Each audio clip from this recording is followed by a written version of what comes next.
Olá, nós estamos começando mais um GC Podcast e hoje eu estou muito feliz de receber ela, que foi minha professora de caráter cristão, então já entendeu como é que vai ser o podcast hoje. Pastora de adolescentes, a quem eu acompanho, eu estava aqui agora contando para ela que eu chorei no casamento dela, chorei na consagração dela, porque quando a gente encontra alguém de quem a gente reconhece a unção, não tem como ser diferente, né? Então estou muito feliz em te receber de verdade, Mari, obrigada por ter vindo.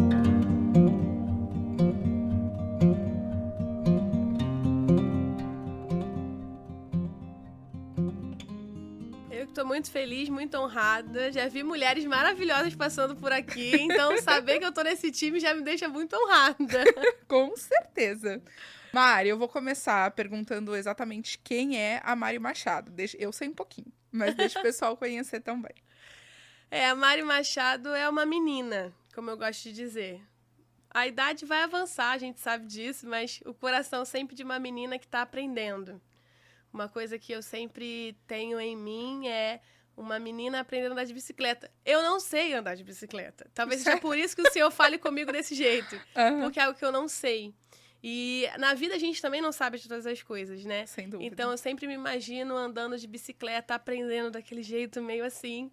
E o Senhor me ajudando, me acompanhando. Em algum momento a gente falha, em um momento a angústia vem, o medo vem, a tristeza vem.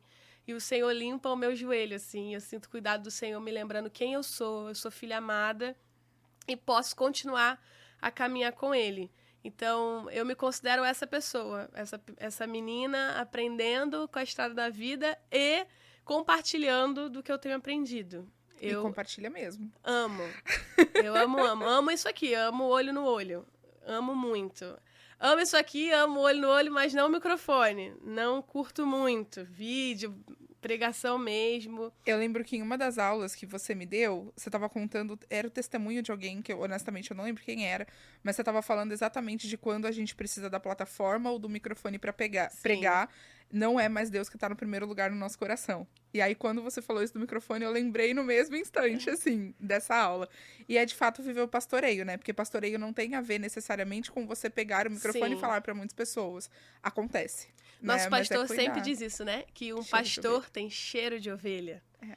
E é muito preocupante, ainda mais no mundo da internet, talvez, que se levantam muitas vozes, muitas autoridades, que na verdade não são autoridades, porque não viveram aquilo, não têm olho no olho, não abraçam, não tocam a ferida. Jesus tocava a ferida. Jesus junto, caminhava né? junto. Por algumas vezes a gente via a multidão apertando Jesus, não era confortável. Pessoas muitas vezes não são confortáveis, mas o lugar do chamado é um lugar de pessoas. Então, às vezes, o púlpito nos afasta das pessoas.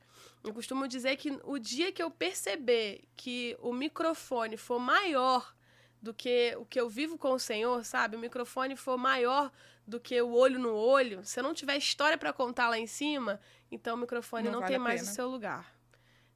O que importa mesmo é sarar a ferida, olhar. É muito gratificante. É porque a nossa missão é essa, né? É levar pessoas a Cristo. E não é o microfone que vai fazer isso. É porque o chamado é ir por todo mundo e fazer discípulo, não fazer seguidores. Exatamente. E discípulo sabe quem você é.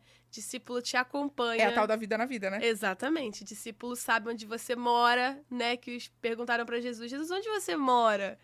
E Jesus prontamente levou eles para casa dele. Então, esse cuidado, esse olho no olho, eu sinto que esse é o meu lugar.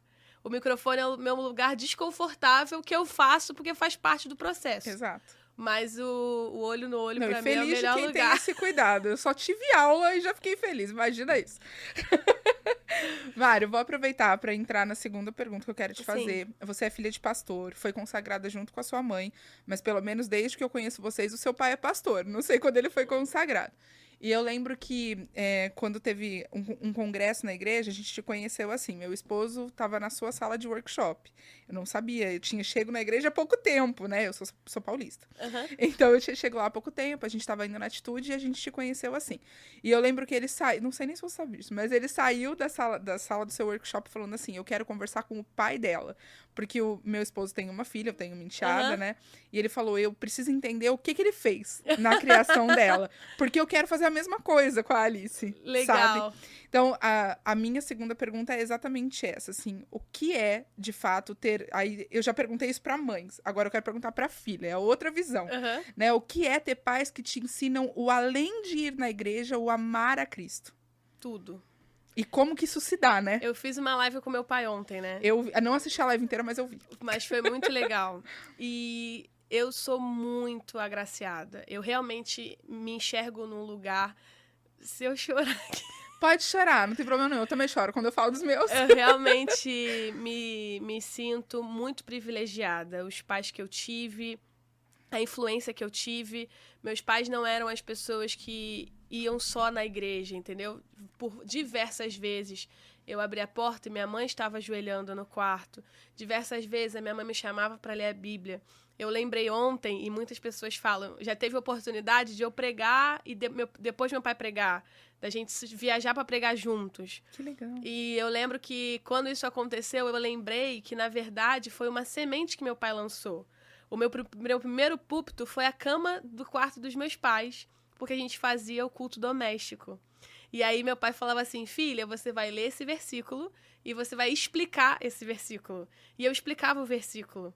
Meu Com pai quantos anos? Ah, devia ter uns, sei lá, não faço ideia, não tenho ideia de anos. Não? Mas eu era pequena, Pequena assim, ainda. sabia ler, mas 7, não... 8 anos, talvez. isso aí, mas Aham. não aquelas coisas mais profundas. Sim. Eu não tinha uma revelação dos céus com 7 anos. Eu explicava o que eu entendia do Aham. versículo, entendeu? Mas já é um ótimo caminho. Sim, e eu costumo dizer que meu pai talvez não imaginasse nem que ele seria pastor, porque meu pai foi consagrado pastor, eu tinha uns 16 anos. Eu não fui uma filha de pastor, assim, Você não né? nasceu filha de pastor. Não nasci filha de pastor. Mas com certeza eu nasci filha de um homem e de uma mulher que amavam a Deus. E isso fez toda a diferença na minha vida. Os conselhos que meu pai me deu, eu lembro de uma vez que meu pai disse pra mim, filha, eu tinha feito uma coisa errada. E ele falou assim, filha, você não precisa me obedecer. Obedece a Deus. Porque se você obedecer a Deus, você vai estar me obedecendo. E essa frase, cara, isso aconteceu há muitos anos. Eu falo essa frase em casamentos. Quem me conhece já ouviu essa frase várias vezes. Porque marcou a minha vida, entende? Então, saber que eu tive uma educação que foi além da educação comum, além dos bons modos, mas uma educação que temia a Deus. Isso fez toda a diferença. Eu podia ter me tornado militar, eu podia ter me tornado dentista, eu podia ter me tornado médica. Ainda assim, eu sei que a minha paixão por Jesus seria a mesma, porque foi ensinada desde o comecinho, entende? E foi muito especial. Então, com certeza, a ter pais que não só falavam, mas viviam o que falavam, fez toda a diferença pra mim. Toda. E eu não me enxergo hoje vivendo o que eu vivo sem essa criação. E as pessoas falam, a mesma pergunta que seu esposo fez, as pessoas falam pros meus pais. É. E aí, o que você fez? E eu lembro que uma vez a minha mãe respondeu, eu disse não. Mas eu disse não explicando o porquê do não. E eu só não disse não e eu também só não disse sim. E eu disse não e expliquei o motivo dos nãos. E realmente, foi isso. Minha mãe me disse muito não. Não, mas quando eu sou madrasta, né? Aham. Num termo. Mas você entende que o não, ele faz muita parte do amor. E as pessoas, às vezes, não entendem isso. Sim. Mas falar não é um gesto de muito amor. Às vezes, você corrigir dói mais em você do que na criança. Mas é um gesto de muito amor. Eu acho que foram etapas. Primeiro, é como se fosse nossa relação com Deus. Primeiro, minha mãe me disse muitos nãos. E depois desses muitos nãos, eu comecei a dizer nãos. Então, minha mãe me disse não pra música tal, minha mãe me disse não pro seriado tal, minha mãe me disse não pra uma conversa, pro namoro na adolescência, por exemplo, minha mãe disse não, meus pais disseram não. Mas depois desse não, eu disse não pra festa, eu disse não pra mentira, eu disse não. Então, primeiro foram os nãos que minha mãe me deu, que me deram força e me ensinaram a dizer os nãos que me trouxeram até aqui, entende? Entendo. É igual Deus. Primeiro Deus vai te falar um monte de não. E depois você já tem maturidade pra pra dizer fazer uma não. escolha, né? Exatamente. É uma ótima analogia, inclusive. Eu nunca tinha parado pra pensar assim. Você... Eu acredito muito que Deus ele já vai preparando, de fato, todos os cenários, né? Você teve uma criação eu posso dizer privilegiada, e eu tô falando pela essência, Sim. né, da sua casa e dos seus pais. E hoje você é pastora de adolescentes, né? Imagino que você deve escutar aí 1000 coisas que a gente nem imagina, né? Não sei exatamente de quantos adolescentes você cuida, mas vejo que são muitos. Você falou que você não é mãe, eu pensei, até a página 2, né? Porque divide um pouquinho. Mas o que eu queria te perguntar é assim, a gente tá num momento social de uma ideologia totalmente Sim. oposta à visão judaica cristã, de muitos temas no dia a dia inundando as nossas crianças e os nossos adolescentes, que são crianças ainda, de alguma forma, né? O tempo todo, né? Eles são muito, muito atingidos por isso. Sim. Aonde você vê, Mari, como pastora mesmo, que os pais perdem a mão nesse momento? De repente pode ser o dizer ou não sei se é isso que você vai me trazer, mas usando até o que você disse. Aonde os pais e a igreja estão perdendo a mão e muitas vezes perdendo essas vidas no sentido de não aproximar mesmo, né? De não trazer. Eu disse que eu aprendo muitas coisas com meu pai, né? E ontem eu falei que tem coisas que eu aprendia ouvindo ele dizer para as pessoas. E falando com um discípulo uma vez sobre célula, ele falou assim, quando acaba o relacionamento, sobra só o regulamento. Dizendo assim, olha, se você não cuida desse líder, daqui a pouco ele vai estar fazendo só por fazer e você vai perder essa pessoa. E é exatamente onde os pais perdem a mão. Eles querem o regulamento e não querem o relacionamento. Então eles dizem para o filho, você não pode fazer isso, você tem que dizer não para isso, você não é isso. Mas o pai nunca sentou para conversar com o filho do porquê das coisas. O pai nunca sentou para ver o que o filho está assistindo. Talvez exista um problema e o problema seja ver o problema tardio. O pai reclama talvez que o filho esteja dizendo, né, falando sobre a sua sexualidade, sentimento para o mesmo sexo, mas para esse dia chegar, teve muita conversa no WhatsApp que o pai não quis ver. Teve muito seriado que apoiou isso e que o pai não viu. Teve muito livro, teve muito vídeo que o pai não viu. Então, antes de apontar o grande problema, a gente precisa ir lá atrás e entender o que faltou. Onde os olhos dos pais estavam sobre isso. Talvez os adolescentes vão me matar se eu disser isso. Mas a gente tem que tomar muito cuidado com esse lance de privacidade de um adolescente hoje. Quando eu era adolescente, acho que não tem problema nenhum dizer isso, quando eu era adolescente, um adolescente que quisesse ver pornografia, ele teria que ir numa loja videolocadora, ele teria que comprovar que ele era maior de 18 anos e tinha uma sala específica. Ele não ia ter acesso. Tinha uma sala específica que ficava fechada. Era uma coisa assim, né? Meu Deus, tem uma coisa lá que eu não sei o que é. A revista era uma coisa comprada que o jornaleiro não vendia, né? Assim, espero eu, não vendia para menores de idade. Hoje a pornografia está no nosso telefone a um toque. Então, o pai que deixa o telefone na mão do filho, assim, sem saber o que ele tá, 13, 12 anos, é desesperador. Não, e às vezes é bem menos. 7, 5 anos. Porque um vídeo leva para outro, entende? Então, precisa acompanhar, você precisa ver. Não é o mesmo tempo, é um tempo diferente. A liberdade é diferente, os conteúdos são diferentes. E eu vou ser bem, bem clara aqui, desculpa se eu mexer com algum pai e mãe que tá aqui, mas a gente precisa entender seriamente o que é prostituição. Porque, sinceramente, para mim, a gente tem adolescentes muito novas dançando danças sensuais a custo de algo. Pode ser não dinheiro, mas é a custo de fama, é a custo de um like. Exato. E talvez a sua filha tá fazendo isso e você tá achando bonito. Talvez a sua filha tá fazendo isso e você tá achando legal. Talvez ela tá fazendo isso e você nem sabe. Que é uma problemática muito maior. Então, eu acho que se pesa a mão quando não se tem relacionamento e só tem regulamento, você tem que, ao invés de, senta aqui, vou te explicar por que não. Senta aqui, você entende por que essa amizade não tem nada a ver com você? Você entende por que essa série não tem nada a ver com você? Ah, você tá assistindo isso? Vou sentar e assistir com você.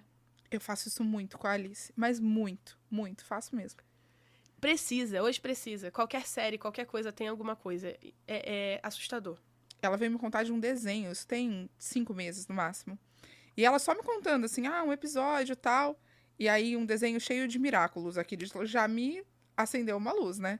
Aí eu falei pra ela, fui cozinhar e falei pra ela, vem aqui na sala, minha sala é integrada com a cozinha, e põe que eu quero ver junto com você um episódio. Honestamente, no episódio não tinha nada demais no sentido de exposto.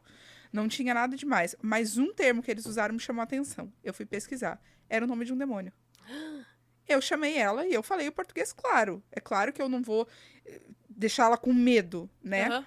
Mas eu chamei ela, falei e falei pra ela: você entende que não é sobre o que eu acho? Você entende que é sobre o que o papai do céu pensa? A Alice tem 10 anos, né? Uhum. Você entende que é sobre o que o papai do céu pensa? Eu não vou poder te proibir, porque você não fica na minha visão o tempo inteiro, mas é uma escolha sua com Deus. Você não vai estar chateando a mim. É sobre a sua vida com Deus. E aí ela saiu, eu chamei ela no quarto, tive essa conversa, ela saiu do quarto, foi até a sala com meu marido e falou: me ajuda a assistir um desenho, porque eu preciso repor o que eu assisto. No mesmo momento. Que é exatamente essa questão. Muitas vezes a gente fica. E aí eu tô falando como quem vive isso, né? Você tem aquele momento que você precisa trabalhar, por exemplo. Aí você fala assim pro adolescente, pro pré-adolescente: vai pro seu quarto e liga a TV, acabou. Você já não sabe mais o acesso que ele tá tendo. É monstruoso o valor que a indústria da pornografia tem colocado hoje. É assustador. Uhum. É uma das indústrias que mais tem lucrado e mais tem investido é a pornografia. E ela tem atacado crianças, jovens e adolescentes. Com alguma experiência que eu tenho, participei de alguns retiros e visitei algumas igrejas. E não aconteceu na nossa igreja, mas em um momento de confissão de pecados, de libertação. Uma adolescente que não me conhecia, porque eu não era dali. Uhum. Mais de uma, digo assim, 3 vieram assim, e todas com problemas de pornografia. Meu E quando Deus. você via, eram meninas lindas, muito novas, de 12, 13 anos. E meninas, e normalmente o Meninas. pessoal pensa que é menino que vai ter esse problema, né? Meninas. Assim, tem muito pano para manga pra gente falar sobre isso, mas o básico que todo mundo precisa entender é que a pornografia hoje é uma arma para matar famílias amanhã. Ela mata a pessoa hoje, mas Perfeito. destrói a família amanhã. Porque um menino ou uma menina que vicia em pornografia na adolescência, primeiro que tem sempre aquele lance do querer mais, como uma droga, é um vício. Sim. Então ele vai querer mais, mais, mais. E a segunda etapa é você casar e esperar que seu relacionamento vai ser o que você assistiu. E aí entra a frustração, e aí entra a dor, e aí entra a vergonha, e aí entra ideias do diabo, que é assistir junto, trazer uma outra pessoa pro relacionamento, enfim. Então, as famílias de amanhã estão sendo construídas hoje com a santidade e a pureza dos adolescentes que farão essas famílias. Eu tenho um sonho. Um sonho é que o Brasil seja conhecido como uma nação com um divórcio muito pequeno, com um índice de divórcio pequeno. Amém. E eu tenho esse sonho porque eu sei que está na minha mão como pastora de adolescentes. Porque é o casamento desses adolescentes Agora que vai sou eu que vou fazer isso chorar. acontecer. Entende? Porque não tem como eu sonhar isso achando que eu vou mudar a cabeça de hoje da galera. Mas se a gente começar a fazer casamentos saudáveis, puros e santos, daqui a algum tempo eles vão casar certo. E casando certo, o divórcio não vai ser uma possibilidade. E aí a gente pode ver isso acontecer. E isso vai acontecer com o acompanhamento desses adolescentes. Isso não se terceiriza. Eu vou pegar esse gancho. Mari, que conselho que você dá como pastora mesmo de adolescentes, pro pai que tá assistindo? Porque, assim, existem pais que acompanham, mas muitos pais, às vezes, nem têm tempo, digamos Sim. assim, né? Tem que arrumar. Mas você deve escutar isso direto, né? Que conselho que você dá, primeiro, para pai e mãe de adolescente que tá assistindo, e segundo, para pessoas que pastoreiam também nessa idade? Que conselhos que você daria como pastora? Primeiro é ouvir. Acho que o que eu mais escuto no gabinete é: não vou falar com a minha mãe, porque minha mãe não vai ouvir. E aí você vê um adolescente contando coisas absurdas. Você fala, cara, é óbvio que sua mãe queria saber disso. Mas talvez é só o impulso de brigar. Calma, ele vai te falar o problema, mas depois ele vai explicar o motivo. Ele vai explicar como ele chegou naquilo. Uhum. E aí você vai poder sarar. Então, o primeiro conselho é: não desespera. O segundo conselho é que, pelo amor de Deus, eu vou falar até olhando para as pessoas, adolescentes não são aborrecentes. Seu adolescente é uma bênção. Porque se fosse tão ruim do jeito que falam que é, a gente não teria mais humanidade. Todo mundo passou Verdade. pela adolescência e tá vivendo tranquilo hoje. Então fica tranquilo. Vai passar. Tem outros pais passando pelo mesmo problema que você. Então não se desespera. Tenha a convicção de que Deus tem toda a estratégia. Porque quando a estratégia, o método falhar, o poder de Deus vai sobressair. Então, consagre a sua casa ao Senhor. Sabe qual é o problema dos pais? Os pais querem que os filhos leiam a Bíblia. Mas Aí eu eles não leem. pergunto pra você, Kézia, se eu falar pra você que abriu um restaurante novo e que é muito bom, a primeira coisa que você vai perguntar pra mim é, você foi? E eu vou dizer pra você assim, não fui. Você vai Só falar ouvi assim, falar. você vai, se você falar que é bom, se você experimentar, eu vou. E às vezes a gente vive isso com adolescente. O pai quer que o filho lê a Bíblia, mas ele não lê. Você nunca vai conseguir fazer com que alguém chegue em um lugar que você nunca foi. Então, seja essa experiência, seja essa pessoa, leia junto. E o que você entendeu? Compra uma Bíblia na linguagem do adolescente. Você quer que o cara aprenda a ler a Bíblia com a linguagem mais complexa. Você quer senta aqui e assiste uma pregação de uma pessoa de um perfil diferente. Nada contra, mas às vezes uma pessoa que fala um pouco mais alto, uma pessoa que tem uma teologia um pouco mais complexa. Pro adolescente não vai ficar dentro do momento, né? Chega no YouTube e procura uma série cristã, procura um pastor conhecido para adolescente, sabe? Procura algo que vai atraí-lo. Sabe, não é do seu jeito. Tem um perfil que você precisa alcançar. E para líderes de adolescentes, você não precisa ser um adolescente para ganhar adolescente. Cara, quando a gente tenta ir pro TikTok, fazer dancinha, a gente perde uma coisa muito importante chamada respeito. O adolescente não quer você tentando ser um adolescente. Não é um comparativo, né? Ele precisa de ver uma referência, não um comparativo, né? Ele não quer olhar e rir de você porque você está tentando ser um adolescente. Ele quer que você seja uma referência que às vezes ele não tem em casa. Isso é real. Nós temos muitos órfãos de pai vivo. O pai tá lá, mas a paternidade não. Então, óbvio que eu não prego de salto alto e saio coque, né? É óbvio que a gente usa o tênis, óbvio que eu tô atenta ao que eles estão ouvindo, ao que eles estão vendo, você tem que estar atento, mas você não precisa se forçar a ser um adolescente, deixa eles serem adolescentes e seja o pai espiritual, a mãe espiritual que eles precisam ser, que eles precisam ter. Vou continuar nessa seara aí dos adolescentes. Eu tenho falado, inclusive, aqui no GC e gravado alguns vídeos, falando fortemente sobre feminismo, né? E para os meninos, sobre a questão da descaracterização do papel do homem na sociedade. E aí, eu gosto muito quando vocês usam o termo da base vem forte. Porque é exatamente o que você colocou, por exemplo, sobre o seu sonho de ter um índice de divórcio quase que nulo, né? E nulo, em nome de Jesus. Como que você vê esses dois temas, né? Então, o feminismo na questão das meninas, e dos meninos também, porque acaba acompanhando, né? E essa descaracterização desse papel masculino no adolescente. E como é que se trabalha isso biblicamente falando, Mari? É bem complexa a situação. Eu posso unir os dois dizendo que a gente está criando grandes leoas indomáveis, que ninguém domina, e muitas vezes nem o Espírito Santo, e está gerando gatinhos. Os meninos estão cada vez mais bobinhos, infantis, frágeis. A gente vive uma geração hoje jovem, onde tem mulheres incríveis e meninos muito bobinhos. E aí acaba que essa menina incrível, ela tem que se diminuir, ela tem que se forçar, se humilhar quase para caber no relacionamento de um menino que não pensa, que tá morando com os pais, usa o carro do pai, a gasolina do pai, enquanto a menina já tá comprando um apartamento. Entendeu a diferença? E tudo isso vem exatamente desse pensamento. Em relação aos adolescentes nessa área, tem duas coisas importantes. Primeiro, que a gente tem que saber antes de falar. Não adianta você falar assim, tá errado. Não, por que tá errado? A gente precisa estudar, precisa entender. Sabe? E eu estudei algumas coisas nesse sentido. E a primeira delas é que o feminismo nasceu em um lugar promíscuo. As grandes pensadoras, principais pensadoras feministas, tinham mais de um relacionamento, já tinham relacionamentos com pessoas do mesmo sexo naquela época. E muitas vezes até de outro sexo, mas eram amantes. Exatamente. Então o feminismo nasceu nesse lugar de promiscuidade. Isso já é suficiente para eu não querer fazer parte disso, ok? Toda a liberdade que eu tenho, e quero deixar bem claro uma coisa, eu acho que existe sim essa diferença entre homem e mulher, porque eu sou uma pastora. Então, eu já ouvi muita coisa na minha vida. Já ouvi mais de uma pessoa dizendo na minha frente que não acha certo eu ser uma pastora, desvalorizando o que eu acredito, o que eu vivo.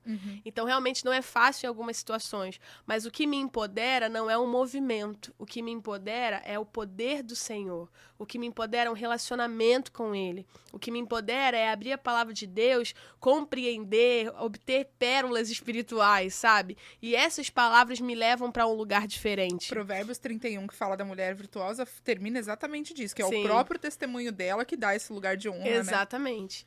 E então, o que a gente precisa, ao invés de falar para as meninas que é errado, é mostrar para elas grandes mulheres de Deus. Cara, deixa eu te falar uma coisa. Eu não tô dizendo que mulheres são menores, porque existem mulheres hoje, Rádio Baker, adotando várias crianças que estavam ali perdidas e tal, e fazendo uma grande missão através do Espírito Santo de Deus. O ministério dessa mulher tem mortos sendo curados, entende? Uma grande mulher de Deus. E outras mulheres de Deus aqui, mais perto, que a gente conhece. Então, cara, calma. Eu não tô dizendo que você tem que ser menor, porque esse é o problema da nossa geração. Você não pode dizer que você não concorda, que você, na verdade, para ele, você tá apoiando outra coisa. Não, não é isso. Eu só não concordo. Cada um tem o seu papel, né? Exatamente. Não é sobre ser maior ou menor, Exatamente. Né? Só que a gente precisa de diálogo. Volto a esse papo. Não adianta a gente querer mudar a mente das nossas meninas se a gente não tem paciência para um diálogo. Se a gente não escuta. Hoje a gente é a geração do miojo, né? Tá com fome, em 3 minutos você tem uma comida. Você vai pro iFood e chega a comida. Sim. Então tem muita coisa chegando para elas de informação, só que são muitas informações rasas. O que a gente precisa é chegar nessas informações rasas e ir cortando, podando cada uma delas com a profundidade do evangelho, entende? Ah, legal, o feminismo falou isso, mas sabia que por trás disso tem isso aqui? Jesus olhou para uma mulher samaritana que ninguém queria olhar. Jesus se revelou primeiramente para uma mulher. Então, talvez Jesus não tenha sido esse primeiro cara que olhou para as mulheres antes das próprias mulheres se levantarem. Muito antes. Entende? Então, o que a gente precisa não é só dizer que tá errado, mas é mostrar, a partir de uma vivência espiritual, obviamente, e cortar essa superficialidade do que os adolescentes têm trazido em todas as áreas. Eles realmente tem muito conteúdo, só que é muito conteúdo raso. Ele lê uma legenda, ele não lê um texto mais. Entende? Então, o que é o Reels, se não um vídeo de 15 segundos, entende?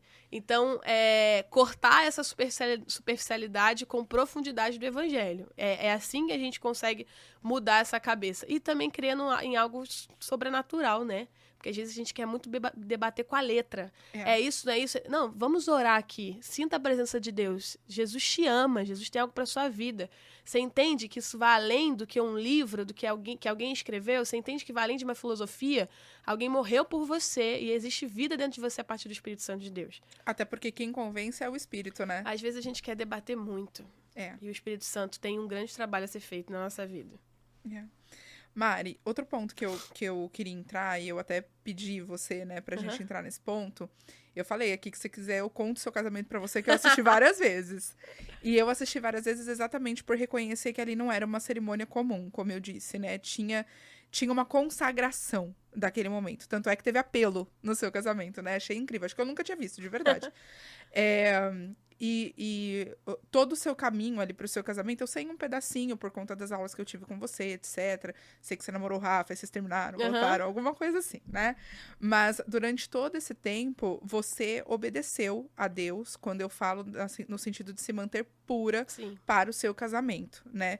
E que hoje em dia, assim, eu sou um pouquinho mais velha que você. No meu tempo já era um absurdo.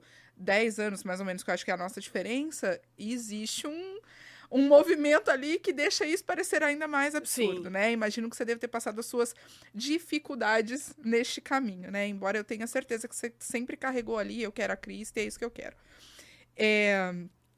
Eu acredito que a partir do seu casamento, você e o Rafa, né, que é seu esposo, vocês tenham muita consistência para passar essa mensagem do é possível para um adolescente que escolhe esperar, ou que muitas vezes está naquela dúvida, né? Não, pode mesmo, não pode, isso aqui não tem nada a ver, né? Enfim. Então, eu queria dividir isso em duas partes de pergunta, assim. O primeiro é como isso influenciou diretamente o seu ministério. Sim. E, sem dúvida, te deu uma autoridade ímpar. Mas como é que isso influencia? E o segundo, eu vejo assim, você não casou tem nem um ano, tô errada? Não, Ou vai fazer um vai ano fazer, ainda. né? Eu lembro que é pouco tempo, digamos assim, né? É recente.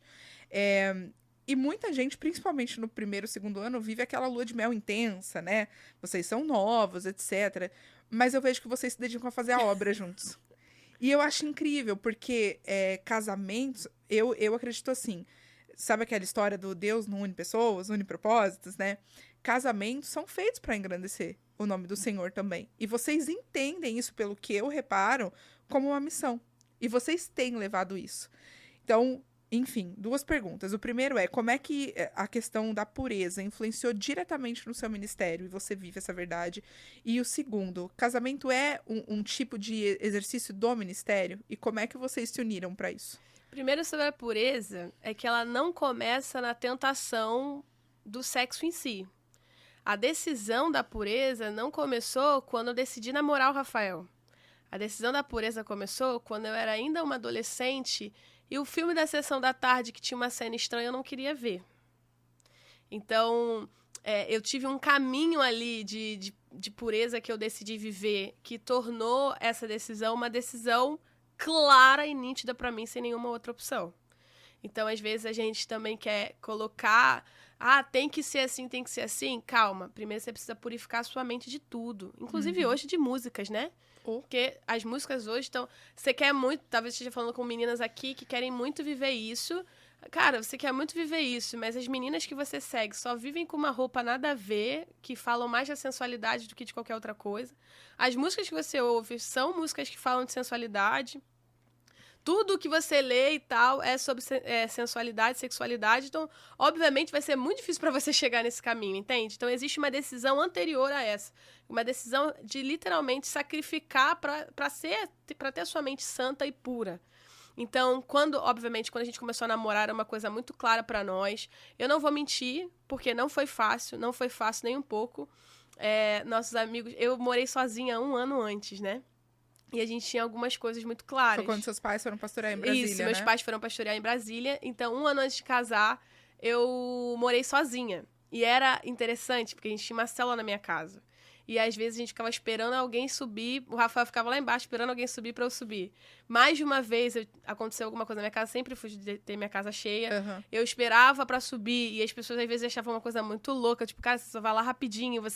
Cara, mas foram pequenas atitudes para as pessoas loucas e que pra gente selaram a gente, entendeu? Tipo, guardaram a gente. Então, também tem isso, sabe? Se você quer viver isso, corta na semente. Foge da aparência, para você não precisar chegar nesse lugar. O que isso gerou no ministério, sem dúvida, foi a autoridade. Né? Ainda hoje eu conversava com um casal e, cara, é isso mesmo. Se eu conseguir, qualquer um consegue. Eu não sou um Superman, né? Eu sou Mariana comum, carne e osso, tenho minhas falhas e tal. Se eu conseguir, qualquer pessoa consegue. O que a gente precisa... Quando você falou o quanto difícil é hoje em dia... Você sabe que eu pensei que pra mim não foi tão assim, porque eu sempre estive na igreja. Perto de pessoas que pensam a mesma coisa de você, você vai perceber que, na verdade, é a melhor das decisões. Tá todo mundo passando pela mesma coisa que você. Então, eu acho que empoderou meu ministério nessa área, principalmente com adolescentes. Então, esse fato... E pelo YouTube, transmitido Exatamente. também. Então, assim, muitos pais de adolescente até hoje me agradecem por esse dia. Porque... Os adolescentes não vão a casamentos, então, pra eles, casamento é uma coisa que ninguém... Tinha gente que falava que não quer casar, mas a partir do meu casamento, falaram, caraca, é possível, minha pastora e tal, eu quero viver isso. Então, com certeza, empoderou, essa decisão empoderou e abriu um caminho pros adolescentes de que é possível. Não é uma coisa da novela, não é uma coisa ultrapassada, tem gente até hoje vivendo isso. E a sua segunda pergunta foi sobre o ministério. E é engraçado, porque na nossa lua de mel, nós visitamos uma igreja que a gente queria conhecer. E eu fiz um podcast em uma outra igreja. Óbvio que sempre conversando muito, né? A gente sim trabalha juntos, sonha juntos. E vocês eram amigos antes de namorar, não era isso? Talvez seja porque a gente trabalha tanto junto ministerialmente, porque a gente já trabalhava ministerialmente. Nós nos conhecemos trabalhando na igreja, né? E a gente trabalhou sempre com as células juntos. Então, na verdade, é uma rotina que nós já tínhamos. E é muito legal, né? Hoje a célula acabar e a gente começar a conversar, fulano de tal crescendo, fulano de tal, como é que a gente pode ajudar fulano de tal? É muito legal, mas a gente também tem o nosso limite, né? Antes de tudo, nós somos um casal e a nossa família é nosso principal ministério. Então, quando a gente entende que a folga é necessária, a gente desliga o telefone e fica só entre a gente, porque a gente não quer cuidar de pessoas quando, na verdade, a gente está doente. Então, a gente tem o nosso tempo, a gente é fiel a isso, a gente tem uma regra lá de que quando fecha a porta, fechou a porta. E é um pouco difícil, porque eu trabalho na igreja integral, o Rafa não. Então, às vezes, o Rafa quer super falar de um monte de coisa da igreja e tal, e eu fico, Rafa... Eu já vi tudo isso hoje. É o meu momento. Vamos conversar sobre outra coisa. Mas a gente tem conseguido, assim, amenizar e tal. Mas, com certeza, a gente enxerga o nosso ministério, o nosso casamento com o ministério, e a gente quer muito agregar. O Rafa ama sair para ministrar comigo, porque ele gosta de sentar e ouvir o que a outra igreja está vivendo, e ele faz pergunta, e ele explica. Então, a gente realmente... É muito bom, assim. E isso fez muito parte da minha escolha, porque hoje eu penso que eu podia ter escolhido alguém, não sei quem, mas eu poderia ter escolhido alguém que não vibrasse com o que eu vibro. E talvez eu ficasse com esse sentimento de... Poxa, eu queria tanto viver algo, eu não consigo viver. Fica incompleto, né? Exatamente. Ele dá o melhor dele pra eu viver tudo que eu tenho pra viver. Eu costumo dizer que ele é a pista de pouso, sabe? Tipo, ele é uma pista pra eu voar mais alto e não tem essa de tipo, meu Deus, maior do que nada disso. A gente é junto. É casal, né? Uma só carne, todo mundo e tem hora que eu quero lidar com um jeito, ele lida com o outro. Pastoreio é isso, né? Ele vê de um jeito e vê de ovelha de outro. A gente conversa, não, vamos fazer desse jeito então. Mas a gente ama muito, demais. Eu percebo. Eu achava que tinha intensificado mais depois do casamento. Estou entendendo que não. A Que gente já era algo que era. acontecia. O que aconteceu é que com o casamento a gente ganha mais liberdade, obviamente, né? Sim, e tá junto o tempo inteiro, Exatamente. né? É diferente, Vou pra quase a gente fechar, ainda quero tocar mais um assunto. Você me deu aula de caráter cristão. Então eu não posso sentar com você aqui e não pedir pra você explicar de fato o que é caráter cristão, assim. Fala um pouquinho pra gente. Primeiro, caráter é quem você é quando ninguém tá olhando. E eu acho que o caráter cristão é você honrar a Deus nesse momento. Honrar a Deus independente do holofote. Ainda mais hoje com uma vida, né? Que a gente tem uma vida que a gente posta e a vida que a gente vive. Então, é honrar a Deus nessas duas vidas. E principalmente a que ninguém tá vendo. E eu lembro que na nossa disciplina, a gente conversou muito sobre as disciplinas espirituais.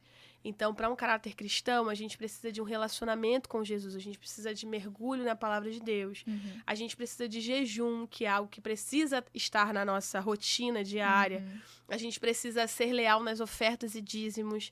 Se tem uma coisa que o casamento me ensinou, o Rafa me ensinou muito, é sobre isso, é sobre dízimos e ofertas. E a gente tem vivido experiências muito legais com Deus quanto a isso. Precisa ser parte da gente. Então, todas essas disciplinas, o aprofundar na oração, todas essas disciplinas fortificam em nós um caráter aprovado pelo Senhor.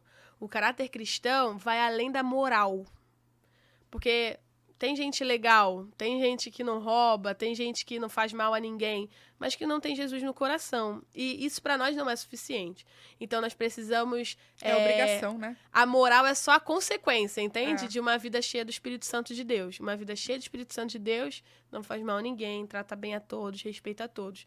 Então eu acredito que o caráter cristão deveria ser, em nome de Jesus, o caráter de alguém completamente renovado pelo Espírito Santo de Deus e que mantém esse mergulho em Deus todos os dias. Para viver um caráter cristão, você precisa renová-lo a todo dia. O caráter cristão precisa de Cristo. Se você não tem um relacionamento com Cristo, seu caráter cristão está afetado. Não tem como, né? Fica separado. Eu sei que você já falou aí de um sonho que você tem para a igreja, né, no Brasil. Aliás, para o Brasil, que é sobre o divórcio. Eu tenho outro. Eu vou perguntar. Mas quando você pensa na igreja no Brasil, assim, né, movimentos de avivamento, etc., o que eu vou, aliás, abrir em duas, assim, primeiro, o que você sonha em ver na Igreja do Brasil de forma geral? E segundo, o que é o ministério da Mari de pastoreio? O que é o legado que daqui anos você quer olhar para trás e falar como Paulo, assim, né? Do combate o bom combate, que missão que você quer ver que você implantou? Para a igreja no Brasil, eu sonho hoje o Espírito Santo literalmente em toda a carne, o que significa o condomínio de luxo, a comunidade. Às vezes a gente vive grandes movimentos, até de avivamento, grandes canais, que não chega a uma porcentagem da população hoje. Até por conta da internet e tal. Então, talvez a gente viva um evangelho um pouco glamourizado, infelizmente, hoje. Até na forma de vestir, se você parar para perceber. Então, eu realmente acredito num avivamento que chega para todos, sabe? Existe a dificuldade também de chegar em uma área mais nobre por conta de aparentemente ter tudo e não precisar mais de nada. Então, eu realmente acredito que o Senhor pode nos envolver de uma forma tão linda, que a gente vai ver as reuniões de grandes negócios terminarem em reuniões de oração. Amém. E pessoas sendo curadas, e a gente também pode ver situações como motorista de ônibus, diarista, sabe, outras profissões onde todo mundo vai viver algo poderoso. Imagina você entrar num ônibus, num BRT e o cara, gente, posso orar por vocês? Avivamento é isso. Eu acredito que avivamento não vem de uma aglomeração de pessoas em um show. Não é sobre isso. Avivamento é o poder de Deus fluindo em todas as áreas. Manifesto, né? Assim, tipo, avivamento é alguém chegar na porta da igreja e aí, cara, o que te trouxe aqui? Mano, eu não sei, ninguém me convidou, eu senti algo aqui e eu precisava estar nesse lugar, sabe? Pessoas sendo curadas naturalmente, andando no shopping, as pessoas orando uma pelas outras. Eu acredito que isso pode acontecer em todas as camadas, em todas as áreas da sociedade. E pra mim, o que eu quero deixar de legado é realmente uma revolução nas famílias a partir dos adolescentes. Que eles sejam pais que vão gerar filhos que serão respostas para essa nação, casamentos que vão deixar resposta para essa nação. Tem algo específico que eu acho que eu não tenho tempo de falar muito profundamente, que é sobre adoção. Queria muito que o Brasil, e é muito possível hoje que o Brasil se torne um país sem órfãos, porque a quantidade de órfãos hoje acessíveis, né, possível de adotar, é um número muito pequeno comparado até a quantidade de igrejas que a gente tem. Se cada igreja hoje adotasse uma criança, a gente não teria órfãos no Brasil. Esse é o cálculo que a gente tem. Então, eu queria muito fazer com que esses adolescentes já casassem pensando, cara, eu quero mudar a vida de um órfão, eu vou adotar uma criança, vou mudar a vida dela e assim gerar um país sem divórcio, um país sem órfãos e realmente um país cheio da presença do Senhor a partir das famílias, que é a principal unidade. É a base, né? Literalmente. Então, quando você diz que a gente fala da base vem forte, esse nome veio disso. A gente está preparando a galera, a gente está preparando um time que está jogando, um time que está disputando o campeonato hoje, mas que daqui a pouco estarão no time profissional. Daqui a alguns anos, você vai entrar lá na nossa igreja e os ministros da nossa igreja serão os nossos adolescentes preparados na base. Então, esse é o legado que eu quero deixar, uma igreja que continua a partir das famílias. Amém. E aí, pra gente fechar, a gente tá chegando aqui no final, queria que você falasse um pouquinho da base, aí pode falar horário de culto, como é que os pais acham, já deixa seu Instagram, fica à vontade. Fechado. Pode ficar à vontade, é seu. Gente, então, nós somos os adolescentes da Igreja de Batista Atitude, nós nos reunimos toda sexta-feira, 8 horas na nossa igreja. O nosso arroba, o nosso Instagram é @soudabase. Muito simples, bem brasileiro, a gente não gosta de americanizar as coisas. A gente é raiz, então traga o seu adolescente. Nosso ministério é para adolescentes de 13 a 18 anos, tá bom? E é isso. Lá tem poder de Deus, lá tem uma banda só de adolescente, lá tem uma intercessão de adolescente, oferta de adolescente. Eu só subo pra pregar na base. Eles são a estrela do negócio. Trabalham, né? E no fim ainda tem um pós-culto com fute-mesa e tal. Eles ficam lá até 11 horas da noite na igreja, que é muito legal também, que eu queria trazer isso. A igreja é a extensão da casa do adolescente. E aí você aproveita para eles não irem, inclusive, não terem a Exatamente. ideia de estarem em outros locais, Exatamente. né? A casa do pai é lá. É a e casa estar na deles. casa do pai é a bom, hora que eles né? quiserem. Inclusive, a gente tá aumentando a nossa área de basquete lá da igreja. Então, assim, a igreja também tem investido para que os adolescentes se sintam em casa, Amém. na casa de Deus. Gente, acho que é isso. Mário, eu queria te agradecer, né? Que A gente isso. teve aqui algum tempo para conversar de alguns assuntos que eu entendo que são muito relevantes, né? Eu choro também, então eu tenho que segurar. Eu realmente queria te agradecer, porque foi o que eu falei aqui, acho que no começo, não sei se foi a hora que você chegou, já estávamos gravando. Quando a gente reconhece a unção de Deus sobre a vida de alguém, é algo muito especial, né? Estando muito perto ou não estando tão perto, a gente acaba tendo como referência. Você é mais nova que eu. Peraí que eu não quero chorar. Você é mais nova que eu, mas de fato você é uma referência no reino. E eu louvo a Deus, assim. Peraí, de novo. Agora vai. E eu louvo a Deus pela sua vida, assim, que o Senhor te use muito. Eu tenho certeza que tudo que você tem vivido, que já é muito, mas é um começo. E eu tenho certeza que depois dessa primeira fase, digamos assim, né, que é fazer uma base, vem muito mais, né? Amém. Você e o Rafa ainda tem, eu chamo de Rafa porque eu vejo muito pelo Insta, né? Mas você e o Rafa ainda têm uma caminhada muito Amém. longa. E eu tenho certeza que tanto a casa de vocês, aí eu tô falando de família mesmo, de dentro de casa, quanto essas crianças que passam pela mão de vocês e quem passar serão realmente ministradas Amém. por Deus. Em nome de Porque a Jesus. gente vê um caráter que é forjado em Cristo. Amém. Glória a Jesus. Muito obrigada. Imagina, eu que agradeço de verdade. Que isso. Gente, pra você que tá nos assistindo, eu quero agradecer e realmente quero falar pra você que é do Rio ou às vezes é de fora, mas a nossa igreja é muito presente no YouTube, então assistam, levem os seus filhos, consumam esse conteúdo e realmente a gente precisa mudar a geração que a gente faz diante de Cristo, né? Os nossos filhos, os nossos netos, para que a gente realmente veja um futuro diante do Senhor. E o começo é neles, não é na gente que já está adulta. A gente tem uma continuidade, mas daqui a pouco são eles que vão estar na base do Isso aí. país. E a gente precisa dessa preparação. Então, que o Senhor te abençoe, te capacite e fique à vontade para entrar em contato com a Mari, com a nossa igreja, que seja um tempo realmente do Senhor alcançar você e sua casa. Amém. Deus te abençoe.